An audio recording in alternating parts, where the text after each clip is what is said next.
रात के करीब 9 बजे थे। बाहर हल्की हल्की बारिश हो रही थी। डाइनिंग टेबल पर रोज की तरह पूरा परिवार बैठा हुआ था। सास सुमित्रा जी, बहू नेहा और बेटा राहुल। डिनर खत्म हो चुका था, लेकिन कोई भी टेबल से उठने का नाम नहीं ले रहा था। सब आराम से बैठकर बस बातें कर रहे थे। पर उस शांत माहौल में कुछ ऐसा था जो धीरे धीरे अजीब होता जा रहा था। आज चाय में अदरक कुछ ज्यादा नहीं डाल दिया तुमने। स्वाद थोड़ा बदला बदला सा लग रहा है। अरे नहीं माँ जी, आज तो मैंने चाय बनाई ही नहीं। मैं तो आपके लिए वो इलायची वाला दूध गर्म करने वाली थी। चाय तो राहुल ने बनाई होगी।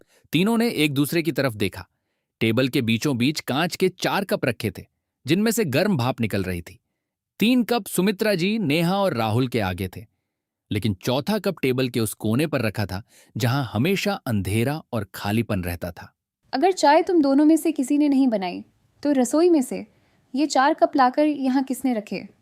और माँ जी, हम तो 3 ही लोग हैं ना घर में।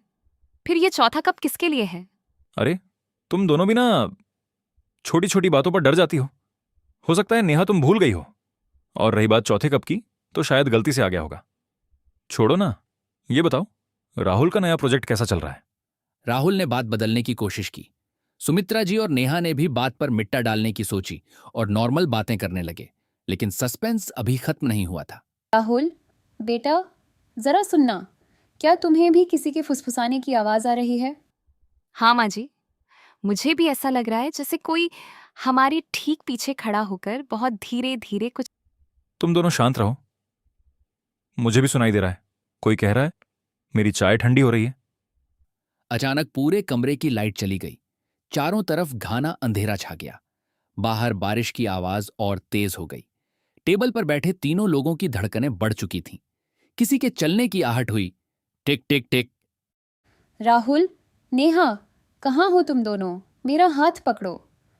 माँ जी, मैंने आपका हाथ पकड़ा हुआ है।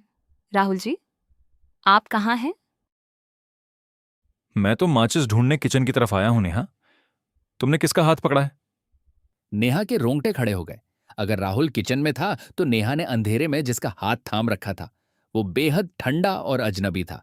तभी अचानक लाइट वापस आ गई। अरे, ये क्या है? लाइट आते ही नेहा ने देखा कि सुमित्रा जी तो उससे दूर खड़ी थीं। टेबल पर रखा वो चौथा कप अब पूरी तरह खाली था और उस खाली कप के नीचे एक छोटा सा कागज का टुकड़ा दबा हुआ था। राहुल दौड़कर वापस आया और उसने वो पर्ची उठाई। इस पर लिखा है, चाय बहुत अच्छी थी, कल फिर मिलेंगे। तीनों ने एक दूसरे को देखा। घर के सारे दरवाजे अंदर से बंद थे। वो कोई बाहरी इंसान नहीं था। वो तीनों आज भी उसी घर में रहते हैं, बातें करते हैं।